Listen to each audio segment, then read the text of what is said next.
Skip Bayless, Molly, I'm going to tell you it's owner Jim Irsay. And that's because of the personnel that he's put in place or has allowed to be put in place. The finger points directly at his doorstep. If he were a guy that just cut the check and minded his own business and left football up to the football guys, then I would point to finger at Grigson and Chuck Pagano. But he appears to be hands-on. He appears to be cognizant of the personnel that is picked. He's clearly intimately involved to the point where he would be in the locker room after the game. He would be arguing with Grigson. Lord knows what he has said to Coach Chuck Pagano. The list goes on and on. But let's be very, very clear. The Colts are an absolute mess. And don't think for 1 second that the guy who's one of the biggest supporters of Andrew Luck, that would happen to me, Skip, that I'm not in any way absolving him from his doldrums. This guy has played in 5 games. He has thrown 8 interceptions, 2 included yesterday. They are 1-4 without him. I'm sorry, with him, okay? The other 2 victories they have are without him. They are winless against everyone outside of the weak and depleted and the embarrassingly inept AFC South. Then you take into account the personnel. You've got this guy, Costanzo. He is your left tackle, Skip Bayless.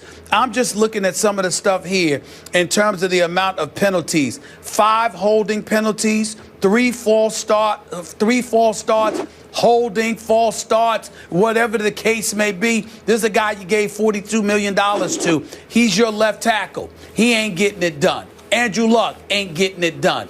Andre Johnson has had only 1 good game this year. Frank Gore isn't resonating nearly as much as we thought that he would. Trent Cole, who you acquired, he doesn't have a single sack for you. Harriman, your offensive lineman that you brought in, was benched after 2 games and was on the sideline in street clothes yesterday. Veterans who were brought here at an exorbitant amount of dollars, I might add, to make huge contributions, are making literally close to none.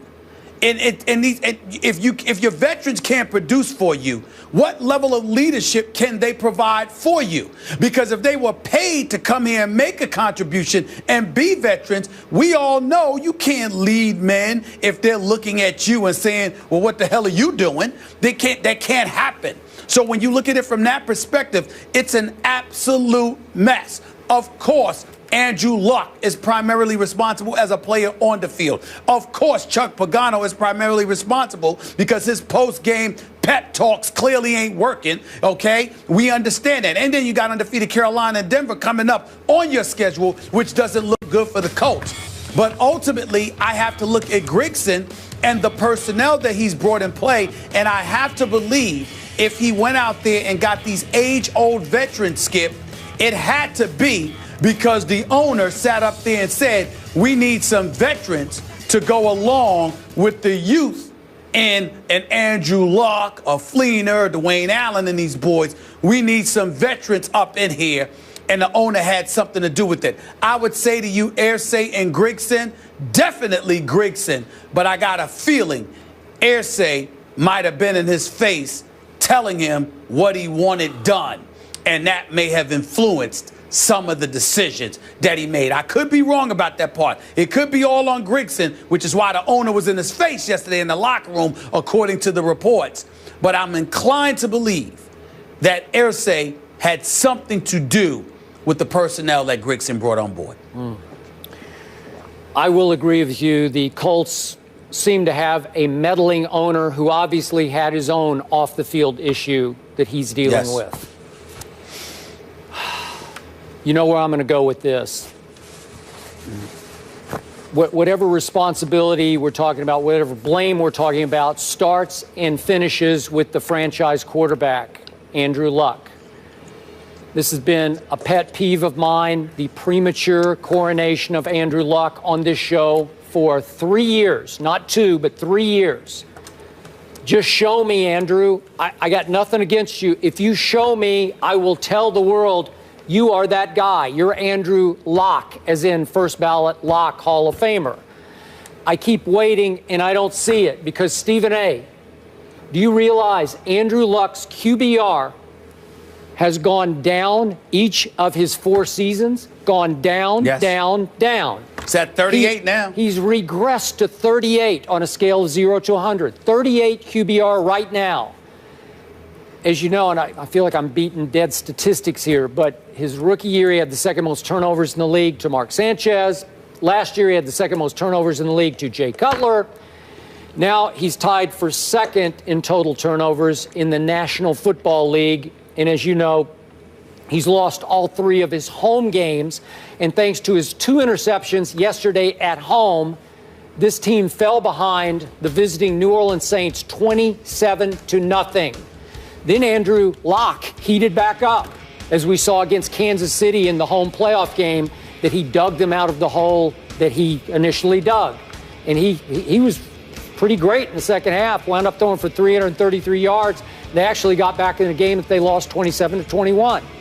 Okay, but what happened when it mattered? 27-0 happened at home. I hear, oh, it's his shoulder. He's still fighting with his bum shoulder. Well, then don't play, because his velocity looks okay to me. It looks normal to me. Then I hear over and over again, they just can't protect him. He hasn't had I brought this up, Steve Young said a couple of weeks ago, hasn't had a clean pocket all year. Trust me, against the Patriots, it felt like he had a bye week to throw each time he dropped back. That's how much time he had. And look, Matt Hasselbeck stepped in and had 0 interceptions in 2 games against 2 bad teams, albeit Jacksonville at Texans. But the at Texans game, I thought that was pretty good on the part of Matt Hasselbeck. He showed you how he could get rid of the ball on time to the right guy, even if it's a dink or a dunk, and you can win the football game. And right now, it's hard for this team to overcome the mistakes made by its franchise quarterback. I don't know what's going on. If he's hurt, they should sit him down. But the problem is, as you well know, they're in such, this is the big benefit of Andrew Luck. He's in such a bad division, and has been for all 4 years. They're still in the lead. They're 3 and 4. Sole possession. They're leading the AFC South at 3 and 4. So they can't lose for winning or win for losing. However you want to look at it, the worse they play, the better it seems to get, because this is a pathetic division. If they were in the NFC South, Lord help them. They'd be having a hard time right now. Their season would be basically over. So this is your Super Bowl team, just the way it was a whole lot of people's Super Bowl team. Andrew Luck was the preseason MVP pick by a whole lot of analysts out there, and he regresses, yet they're still afloat, because all they have to do is win this division. They're going to get a playoff game somehow, some way. Well, so go ahead. Here's my deal, Skip. I'm not going to argue with you about Andrew Luck and his performance. It's undisputable. He has not been nearly as impressive as anybody expected him to be. He's been a turnover machine, and they're 1 and 4 with him in the lineup. That can't be disputed. But when you hear me articulate all the other problems that they have, Skip Bayless, I don't know how you can sit there and look at him and not look at a Chuck Pagano, not look at a Ryan Grigson, okay, not look at a Jim Irsay. This is the 20th ranked team defensively in the NFL. They are 28th in yards allowed. They are 23rd in yards allowed against the rush, 28th in yards allowed against the pass. Yesterday, to Mark Ingram, they gave up 143 yards on 14 carries. Skip Bayless, that's more than 10 yards per carry that the Indianapolis Colts defense surrendered. I don't know how we can ignore that. Yes, you're talking about Costanzo being paid the money, that he's being paid, and you got holding penalties and false starts to the point where you're being interviewed at the locker and you are degrading yourself. Nobody's arguing with you, because we know you're right. You stink, you're this, you're that. This is what he said about himself. Nobody said a word, because they know he's right. Andre Johnson, he's 34 years old. He's gone from Houston. He comes over here. He's had one good game, which is against his old team, the Texans, which we will discuss later on in the show. Yep. You got Frank Gore averaging 4.6 yards a carry. Why is he not receiving the ball more? You got T.Y. Hilton, 150 yards on 4 receptions. Skip, he was targeted 15 times.